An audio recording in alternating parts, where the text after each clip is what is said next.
सियासी शतरंज दे वड्डे खिडारियां हमेशा पंजाब दे हक्कां उत्ते डाके मारे ने। गल पंजाब दे पानियां दी होवे या खजानियों मिलन वाले फंडां दी या फिर आदमशुमारी दा रौला होवे, इन्हां सियासी मगरमच्छां ने हमेशा पंजाब दा भैड़ा ही सोचिया है।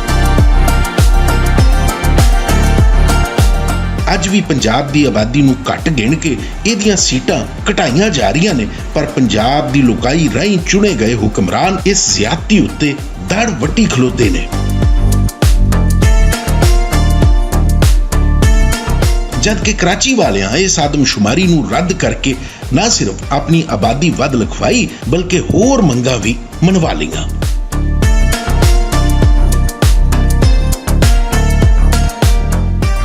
पंजाब दी वसों नाल जुल्म अज दी गल नहीं, सन 47 तो लैके अज तक पंजाबियां दे मूंहों बुरकी खो के दूजियां नूं दित्ती जा रही है।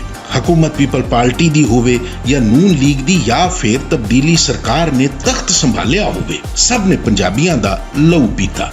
किसे आख्या कि पंजाब दी ज़राई तरक्की दा जामन काला बाग डैम नहीं बनेगा ते कोई पंजाब दी वंड दा मनसूबा लेके आया। असां कर सकते थे, असां नेशन बिल्डिंग करेसूं तो सारी इंस्टीट्यूशन बिल्डिंग करेसूं तो सारी कैपेसिटी वधाईसूं, इंडस्ट्रियल जोन देसूं तो सारी अपनी गैस थी तो सारे अपने फीडर थी सन, ये काम थी रहे। अगर ये सूबा और इस तरफ पेशरफ्त होती है तो उससे हम हमहंग हैं।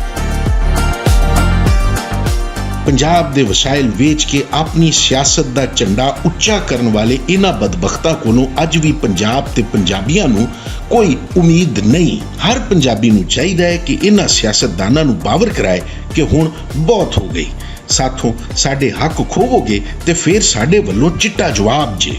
असीं वोटां ओनूं देवांगे जिहड़ा पंजाब ते पंजाबी दे हक्कां दी गल करेगा।